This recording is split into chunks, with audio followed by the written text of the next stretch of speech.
Yes, welcome, my dear student conference, and welcome to our third video on managerial economics, Unit 4, profit analysis. In the second video, we have discussed about the some theories of profits.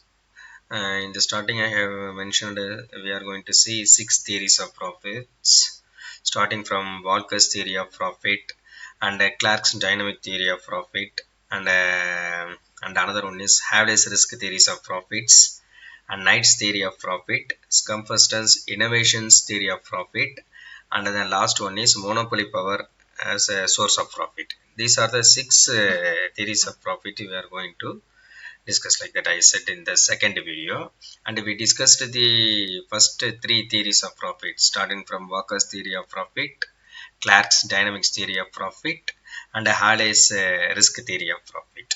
We have discussed in the first one, Walker's theory of profit. We have discussed about the rent, the fertility of the land, and the ability of the entrepreneur. We discussed. Then we discussed about Clark's dynamic theory of profits. In that, he is establishing the state of economy in two situations. One is static economy and dynamic economics, and how the profit is affects due to the dynamic economic once in operation. And another theory, Halley's risk theories of profit, we have discussed. The Halley's the person distinguishing the profit in the terms of actual risk and premium on calculable risk, like that. Okay. So in this video, we are going to see the other remaining three theories of profit. Okay, let me start with that. Then the fourth theories of profit, it was in the slide. See that it's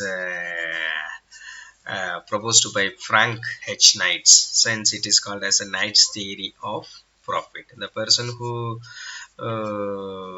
studies what is profit and announces what is profit to us is the name called as a Frank H. Knight.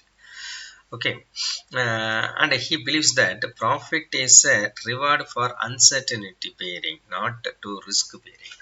See, in the last one, two, three theories of profit we discussed while discuss, we says that if you are doing a business, the business is always associated with the risk.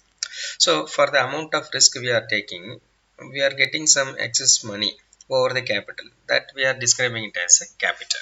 Okay. I used that word. If you take more risk, more profit. So without pain, there is no gain. Like that, I discussed in the video too. So there, I want to insist you that you are taking risk, and for that risk, you are getting profit.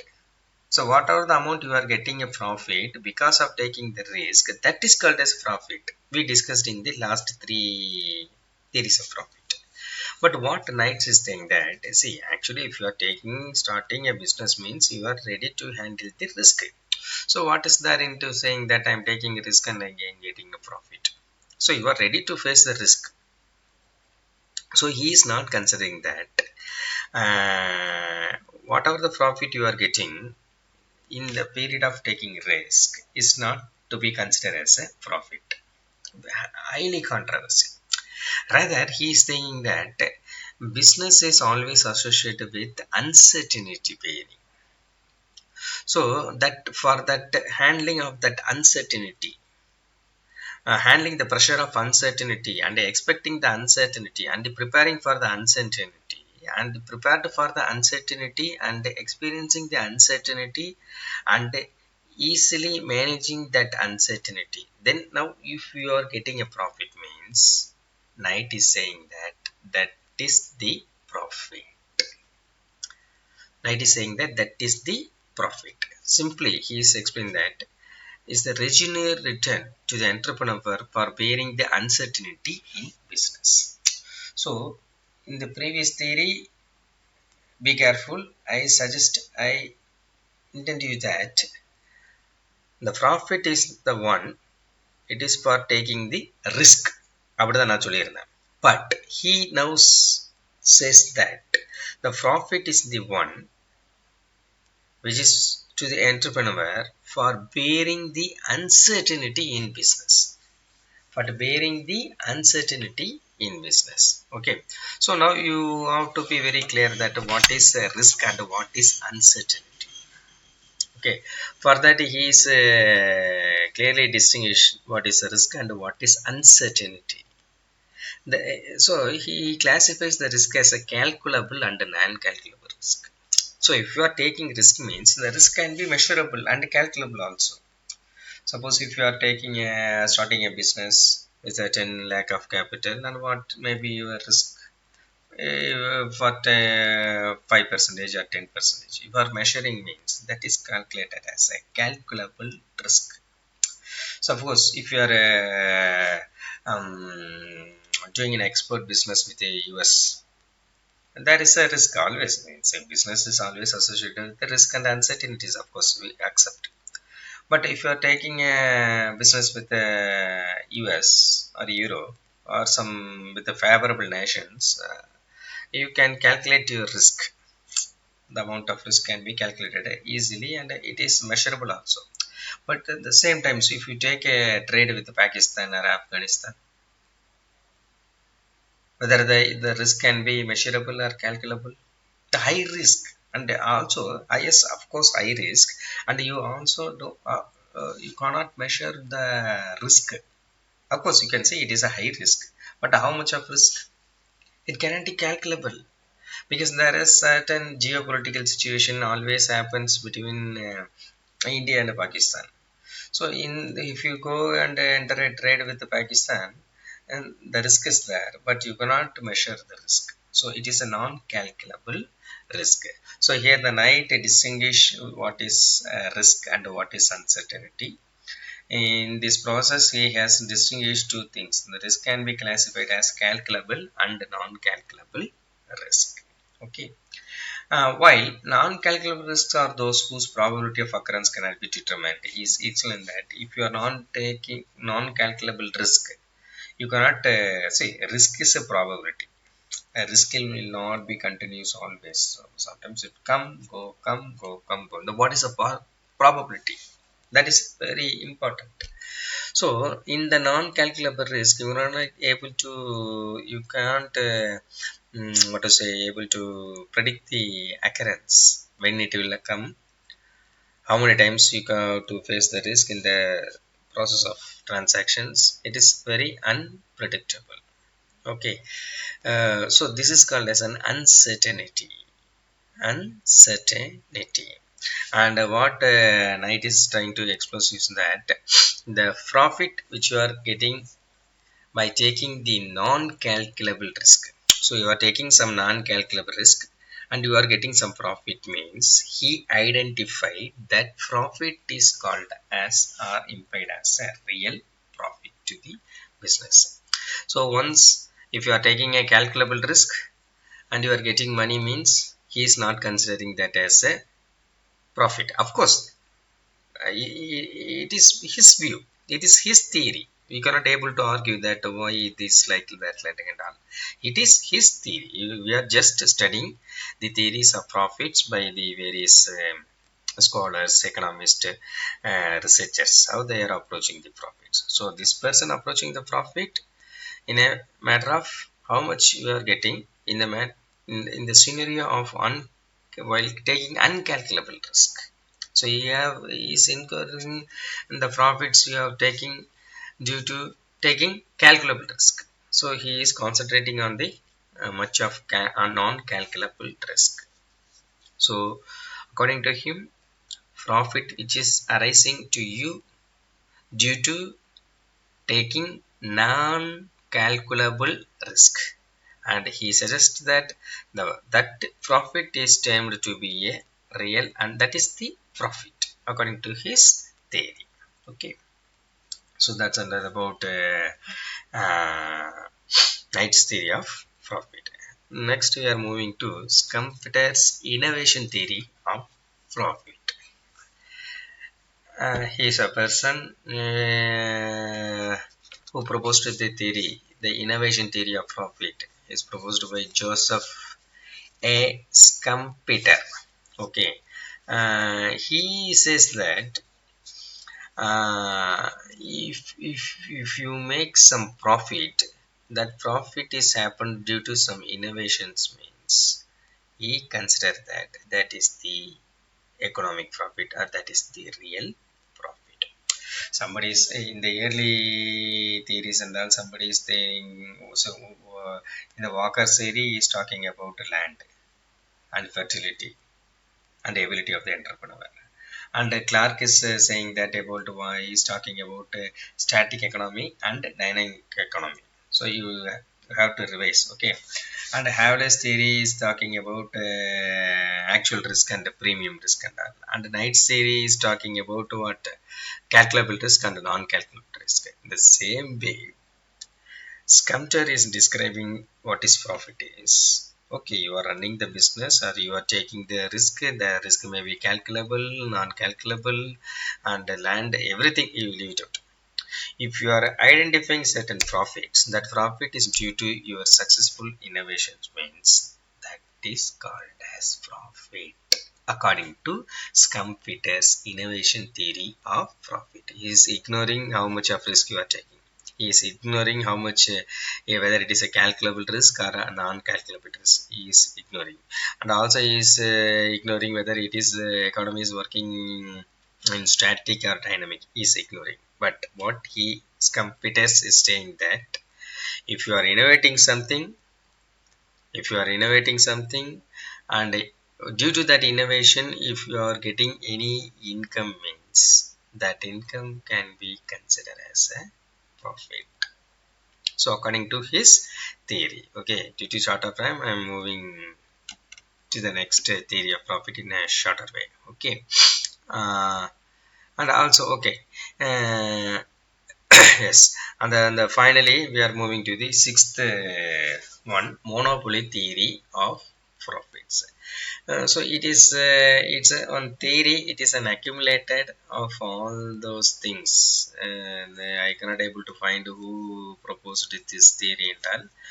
Monopoly theory of profit says that the firms enjoying the monopoly power restricts the output and charge higher prices for products and services than under a perfect competition. That is not a completion, it is a perfect competition.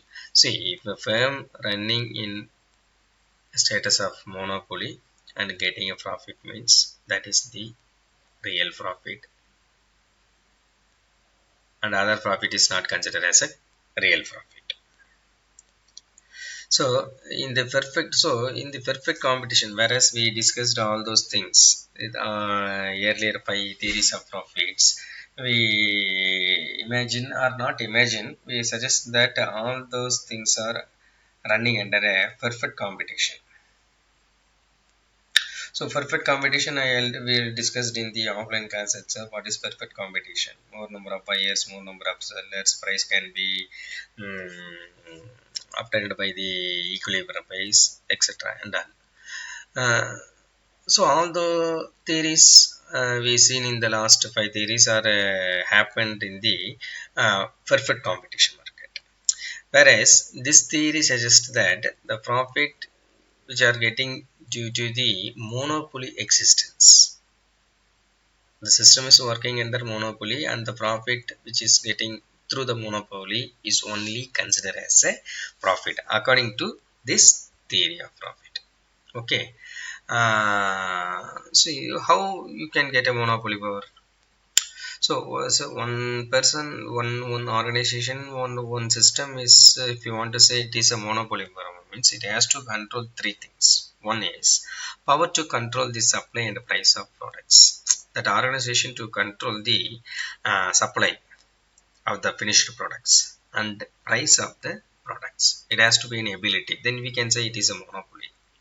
Next, power to prevent the entry of a new competitor. So it has a power, it should have a power to block the entry of any new entrance into the competitor into the market. Okay, so first thing is in the monopoly means that organization, that institute, that should have the supply and control the supply and control the price of the products. It can rise, can reduce according to its own decisions. Okay, also it has a power to prevent the entry of the competitors into the market.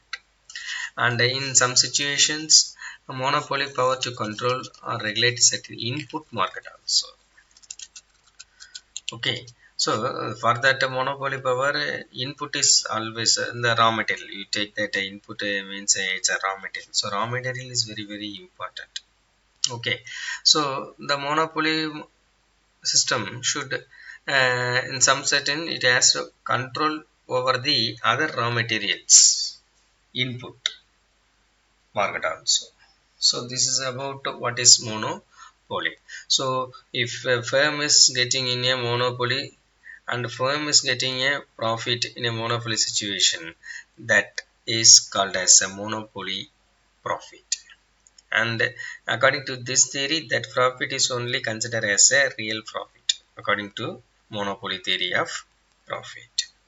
So by this, we are ending with the theories of profit with this slide, with this video, with this slide. Okay, so just I want to um, make what we have seen in the last three video. And this we have discussed what is profit, and what is profit according to each and every person, like policymaker, workers, economists and all. Then we discussed about what is profit and what is return. Then we have discussed about what are the types of profits. The types of profit, accounting profit and economic profit. In the accounting profit, I established you what is the implicit cost and the explicit cost. Okay, like that we have discussed. Then we identified what is the accounting profit and the economic profit, difference between these two things we have mentioned. Then again, functions of profit, we discussed about how, what are the functions of profits. In that way, it's a measure of performance to cover the cost, ensure supply of future capital expansions, like that, and that we discussed in the first video. Okay, next, in the last two videos, in the video number 2 and the video number 3, we discussed about the theories of profits. Totally we are having six, maybe so many theories of profits. I have taken only the 6 theories of profits. As the examination point of view, I hope you'll be getting all those theories to be right in the answer sheets, or above, or they will ask particularly the theory and ask you to write about that. Okay, so 6 theories of profit, and the first one is the rent theory of profit, suggested by Francis L. Walker. And class dynamics theory of profit we have discussed in the video number 2. And in the same video number 2, we have discussed about Haley's risk theory of profit. So 3 theories of profit. In this video, we have established what is Knight's series of profit, and as Composter's innovation theory of profit, and finally monopoly theory of profit. So with this video, I want to conclude that what is profit and the theories of profit. In the next video, we will see with some other topic. Thank you. Thank you very much.